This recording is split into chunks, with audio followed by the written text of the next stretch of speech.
I don't know, Margaret, maybe you could participate in this a little bit. Having come to this point, there's probably 10 or 15 more minutes of stuff that I could do, and then I would do a very short, quick run through on how this works and break. Okay, rather than, because in terms of trying to get to some stop point that's going to work. Once I get to another level, I need another hour or so. You stop when you need to then. Okay. And if it's 15 minutes, I'll... Fine. Okay, good. All right, we'll call it from there. Yeah, and I need some time back. Huh? Want to take a short break, even though we may break for lunch in 15 or 20 minutes? Does anybody need a break right now? If we can wrap for lunch in 15 or 20? Okay. All right. Fair enough. All right. Before going to technology, I know all this has really been quite a long prelude to technology, but hopefully, if we've been together at all in this part of the conversation and recognize that this isn't about technology. This is not about technology. This is about something altogether different. That it's only from there that we can design technology that's not just going to be another piece of pollution.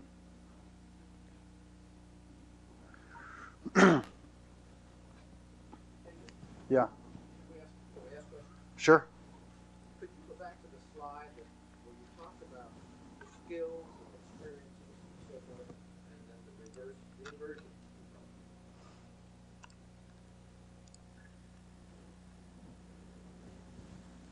Okay. It's one. It's a bottom line. Yeah. It's certainly the point that you can really start to see a new lens with which to approach the design of specific concrete educational objectives, materials, and curriculum. Yeah.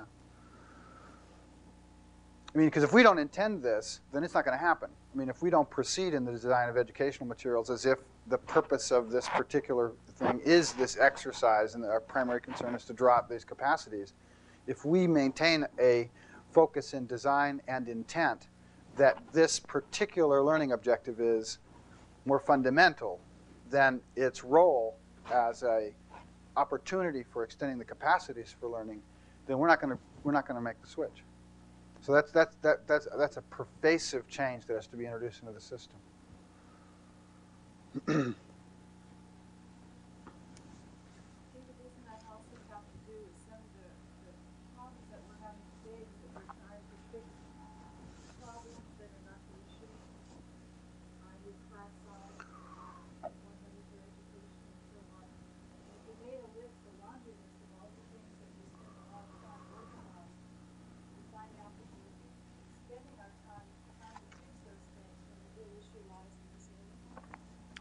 I mean, I would give value to all these different issues that are coming up in education today as having their own significance. And the question is, if we want to swim to the bottom of the pool where they're all kind of collect together, where they're all related to one another, and say that I mean, that's what I'm interested in doing, and that's what the work that we're trying to do represents. Is there's no question that all the different issues, from class size to the different styles of co-mentoring, of team teaching, all the different things that are going on, all have great wonder and validity.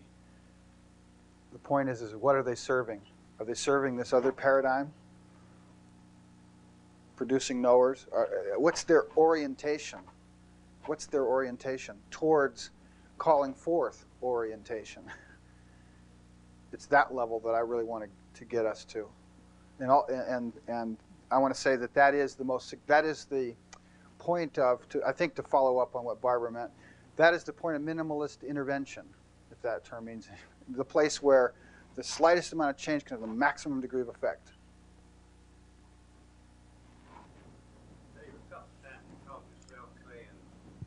That's right. Sure. Is that because of the fact that you just mentioned that interrelationships, moving from the concept of linear thinking, the old paradigm was into an age where everything's moving so fast and so tied together, that even how we think about the bottom of this. Right. And I always ask the question, give me the bottom line. Right. Tell me what it is. Right. That's irrelevant. No. That we can't deal with it from the standpoint of understanding how to move ahead unless they're always tied together. I don't mean irrelevant in the fact that obviously they're important factors. But is this one of the things that I hear you talking about Yeah, I mean, the idea of one right way, the answer, the key. Okay, that tends to try to localize us into driving the stake in the ground, right? Rather than remembering that whatever it is we're dealing with is kind of it's provisional lensware, right? I mean, we need to adapt it, change it, modify it. It's something we're seeing through.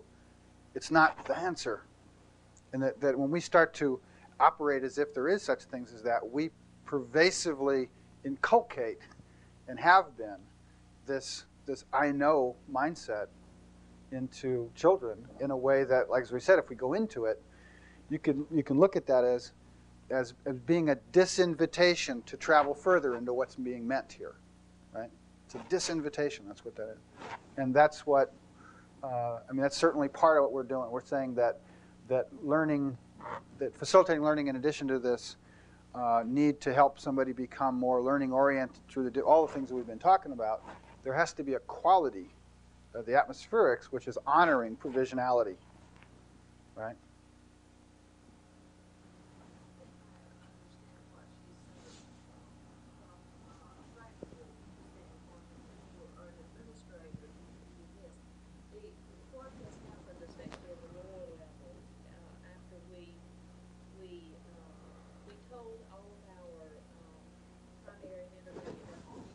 Uh-huh. You do not have to deal with time and textbooks, all of these things that we had schedules, types of learning materials. Right. We focused on one thing. Whatever engages the child. If the child seems to like it, it must be good for his brain. And that was our only clue. Now what has happened is that I see more and more textbooks being boxed up and sent back to the warehouse. Right. In other words, in the elementary schools, I never see reading textbooks above a very elementary level. Once kids start to read somewhat, teachers are quitting teaching reading. Right. The basic textbooks are gone. Right. They won't come out Right. of the room because there's money. One teacher had used them to You bet. on a shelf. But if something is not engaging the child, and the child does not seem interested in it, we would quit doing it. And therefore, I think that's what you're talking about here. I'm talking about the microtime version of that. Yes. I mean, right now what I'm saying is you're doing that. And from what I understand from reading some materials, you're doing that just wonderfully, you know. And what, And we say a lot, and we still can't find out who originated it, but yeah, when you're ready to hear, a teacher will appear. right, And I think this is, we Right. throw around slogans Right. like that. Yeah. And yeah, if we're trying to say, if it works, if it seems to work, and if somebody does not say, I know, and turn away from, right, we keep doing it. yeah, yeah.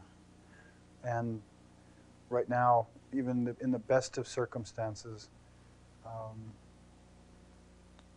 the resolution of our awareness of what's really working for an individual is real crude.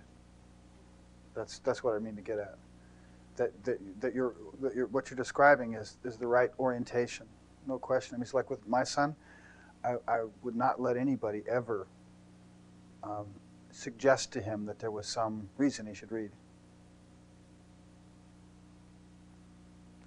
If he wants when he wants to do something that requires him to read, he will learn to read, and he did. And to make that a, yeah. There is no such thing as 5-year-old reading or 3rd grade social studies No. or 10th grade mathematics. There is no such thing. Right.